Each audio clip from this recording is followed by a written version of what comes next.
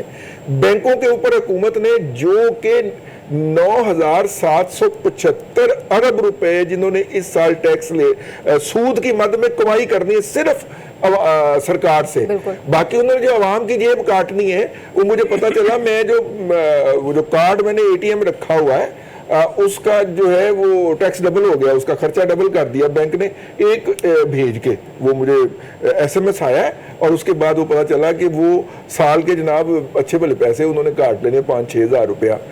کہنے کا مطلب یہ ہے چلیں وہ اس کے عوض سروسز دیتے ہیں آپ کو، وہ بینک پسند نہیں آپ بینک تبدیل کر لیجئے. لیکن کہنے کا مطلب یہ ہے کہ بینکوں نے اتنے پیسے کمانے تھے، انہوں نے گئے ہیں وہ عسکری بینک کی امامت کے اندر اسلام آباد ہائی کورٹ میں. اسلام آباد ہائی کورٹ وہ ہے کہ جس کو عسکریوں کا نام سن کے جن کی آنکھوں میں سے شرارے نکلنے شروع ہو جاتے ہیں، اور فلانے کو بھی بلا لو، ٹمکانے کو بھی بلا لو.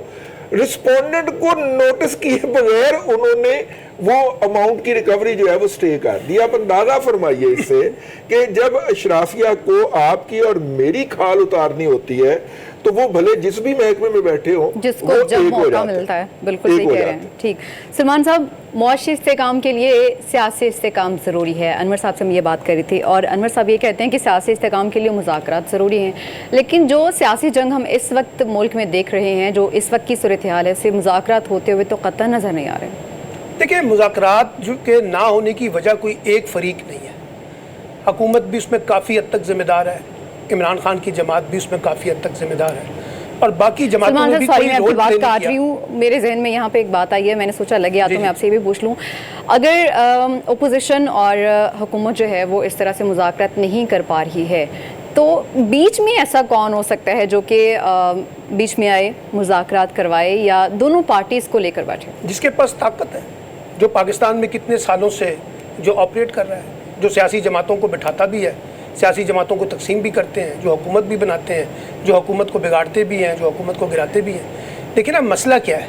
مسئلہ یہ ہے کہ اگر ہم نے مفاہمت کرنی ہے جو سیاسی جماعتیں نہیں سمجھ رہی، چاہے اس میں پیپلز پارٹی ہو، PMLN ہو، PTI ہو، سب جب آپ آپس کی لڑائی میں دست و گریبان ہوں گے، ایک دوسرے کے کپڑے اتاریں گے، تو پھر آپ کے اس نتیجے میں، اس لڑائی کے نتیجے میں جمہوریت کہاں رہے گی؟ مثلا مثال کے طور پہ ہم یہ کہتے ہیں جی عمران خان اسٹیبلشمنٹ سے مذاکرات کرنا چاہتے ہیں، سیاسی جماعتوں سے نہیں. میں آپ سے سوال پوچھتا ہوں کہ جس وقت یہ لندن پلان کی باتیں ہو رہی تھیں، یہ جو جنرل باجوہ کے ساتھ ڈائلاگ چل رہا تھا وہ کیا سیاسی جماعتوں کے ساتھ چل رہا تھا؟ اس وقت بھی PMLN کے لوگ اور پیپلز پارٹی کے لوگ اور JUI کے لوگ، یہ سب لوگ کہاں انگیج تھے؟ ان کو بھی پتا تھا طاقت کا مرکز کہاں پر ہے. اب سوال یہ ہے کہ اگر ہم نے ریکنسیلیشن کرنی ہے تو ریئل ایشوز پہ آئیں. ہم پھنسے ہوئے ہیں عدت کیس میں، ہم پھنسے ہوئے ہیں سنم جاوید کے کیس میں, ہم پھنسے ہوئے ہیں نان ایشوز کے اندر, اور ساری ریاست اس کے اوپر اپنی طاقت لگا رہی ہے. جن ایشوز پہ بات کرنی ہے, جس کا بھی آپ نے ذکر کیا موڈیز کی رپورٹ کے اوپر, اس پہ کوئی بات ہی نہیں کر رہا. اور آپ یہ جو معیشت کے بھی معاملات جس کی آپ بات کرتی ہیں نا, دیکھیں حکومت ہی کاروبار کر رہی ہے, کاروبار ہی حکومت میں شامل ہے, یعنی سب لوگ اس وقت کاروبار میں شامل ہیں, چاہے وہ حکومت میں ہے چاہے وہ حکومت سے باہر ہے, ایک دوسرے کو فیسلیٹیٹ کر رہے ہیں. جیسے رضوان عزیز صاحب نے کہا کہ جی جہاں ان کو کرنا چاہیے تھا وہ کرتے نہیں ہیں, اور ڈاکٹر صاحب نے بالکل ٹھیک بات کی ہے, ہر چیز کا اٹھا کے الزام اٹھا دیں IMF کے اوپر.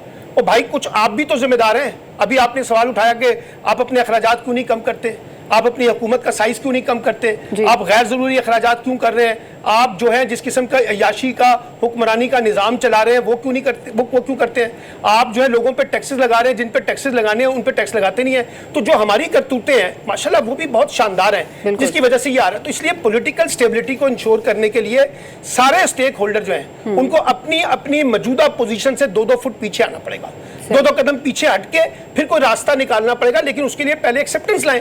ابھی تو آپ سیاسی جماعت کو بین کرنے کی بات کر رہے ہیں, آپ تو غداری کے مقدمے چلانے کی بات کر رہے ہیں, آپ تو اسے پھانسی دینے کی باتیں کر رہے ہیں. تو ایسے ماحول میں کون بات کرے گا, نہ بات ہوگی نہ ہو سکتی ہے. تو اس لیے ایک ریئل ریکنسیلیشن کے لیے آپ کو ایک ماحول بنانا پڑے گا, اور سیاسی جماعتوں کو ایک بات سمجھنی ہوگی کہ اگر انہوں نے سیاست اور جمہوریت کو مضبوط بنانا ہے تو ان کو مل بیٹھ کے کوئی راستہ نکالنا ہوگا. یہ آپس کی لڑائیاں, ایک دوسرے کے کپڑے اتارنا, ایک دوسرے کو دستے گریبان ہونا, ایک دوسرے کے سنگین الزامات, ذاتیات پر مبنی کردار کشی کرنا, یہ مسئلے کا حل نہیں ہے. یہ سیاست کو اور جمہوریت کو اور زیادہ بگاڑ پیدا کرے گا, اور جب یہ بگاڑ پیدا کرے گا تو اس کے نتیجے میں کسی قسم کی کوئی معیشت کامیاب نہیں ہو سکتی. بالکل, معیشت کو مضبوط کرنا ہے تو تمام جماعتوں کو مل کر بیٹھنا ہوگا. اس وقت حکومت جو ہے اس کو چاہیے کہ اس طرح کے مشکل فیصلے اگر کرنے پڑتے ہیں, اگر حکومت اتحادی ہے تو اتحادی جماعتوں کے ساتھ مشاورت بھی ضروری ہے. واپس آتے ہیں بریک کے بعد, آپ ساتھ رہیے گا. Welcome back. ناظرین, گزشتہ روز ایک فیصلہ سامنے آتا ہے, ایک اعلان سامنے آتا ہے جس میں وزیر اطلاعات عطا تارڑ جو کہتے ہیں کہ PTI پر پابندی لگانے کا فیصلہ کیا جائے گا حکومت کی جانب سے. اور آج نائب وزیر اعظم اسحاق ڈار نے یہ کہا کہ PTI پر پابندی کا فیصلہ نہیں ہوا ہے, یہ فیصلہ اتحادیوں سے مشاورت کے بعد کیا جائے گا.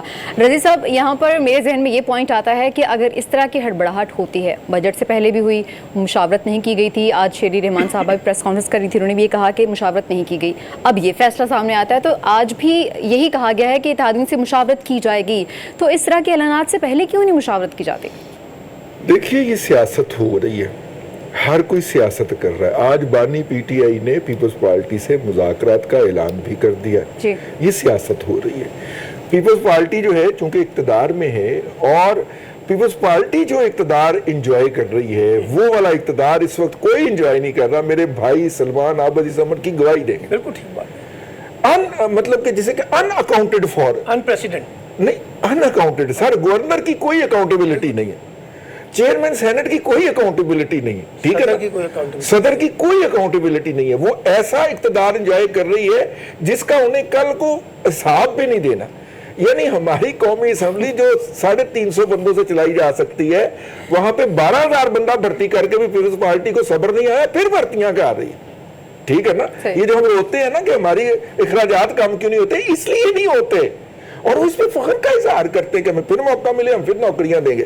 ہیونگ سیڈ دیٹ, واپس آتے ہیں. دیکھیے, بات یہ ہے کہ PMLN نے جو فیصلہ آیا تھا مخصوص سیٹوں کا, اس کے بعد PMLN کے جو منسٹر سے لے کے اور گراس روٹ لیول تک کے کارکن جو تھے وہ باقاعدہ ڈاؤن ہو گئے تھے. مطلب کہ ان کے ہاں سے یہ تاثر آ رہا تھا, یہ میں اپنا تجزیہ پیش کر رہا ہوں, آئی مے بی رانگ, ان کے ہاں سے یہ تاثر ابھر رہا تھا کہ جیسے ہم تو گئے, ہم تو مارے گئے, لٹے گئے, گئے بیڑے غرق ہو گئے. آپ دیکھیے, اس ایک پریس کانفرنس کے بعد وہ جو منسٹر سے لے کے کارکن تک کا بندہ تھا وہ اٹھ کے کھڑا ہو گیا. انہوں نے اس سے پولیٹیکل گین کیا, اور انہوں نے کہا کہ جناب ہم لڑیں گے آپس. حالانکہ جو دونوں اقدامات کیے ہیں وہ لڑنے والے نہیں, وہ لیٹنے والے ہیں جو انہوں نے کیے. لیکن انہوں نے اپنے کارکن کو, اپنی پوری پولیٹیکل سٹریٹجی کو ایک دفعہ ری ویمپ کر لیا. اب وہ مکر جائیں کہ جناب وہ ہم جو ہے مشورہ کر کے کریں گے. یہ انہوں نے پالیٹکس کی ہے, اور ہر پارٹی کو اپنی پالیٹکس کرنے کا حق حاصل ہے. PMLN کے